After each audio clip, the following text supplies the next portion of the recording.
Supreme court practice and procedure तरामीम Islamabad high court में challenge. वकील सईद आफ्ताब ने इस्लामाबाद हाई कोर्ट में दरख्वास्त दायर कर दी।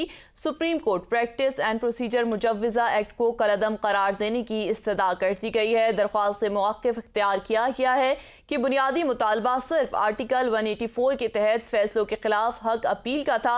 अपील का हक चीफ जस्टिस के इख्तियारात में कमी लाए बगैर दिया जा सकता था।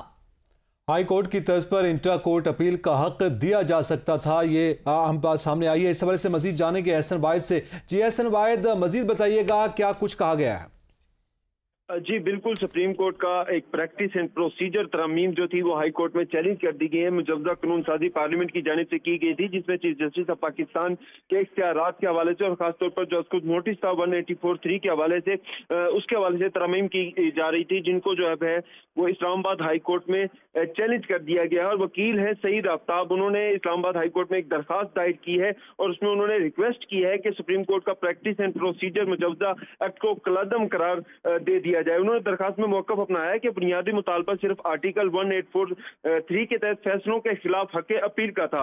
अपील का हक चीफ जस्टिस के इख्तियारात में कमी लाए बगैर भी दिया जा सकता है। दरखास्त गुजार का मजीद ये कहना था कि हाई कोर्ट की तर्ज पर अगर इंट्रा कोर्ट अपील का हक दिया जाए सुप्रीम कोर्ट में भी, तो ये मसला जो है वो हल किया जाएगा, लेकिन जो चीफ जस्टिस ऑफ पाकिस्तान के इख्तियारात हैं उनमें कमी ना की जाए और ये जो मुजव्वज़ा एक बिल है इसे कलअदम करार दे दिया जाए। जी बहुत शुक्रिया एहसन वाहिद, हमें तफसीलात से आगाह कर रहे थे। अहम मामला है, supreme court practice and procedure bill 2023 Islamabad high court में चैलेंज कर दिया गया है।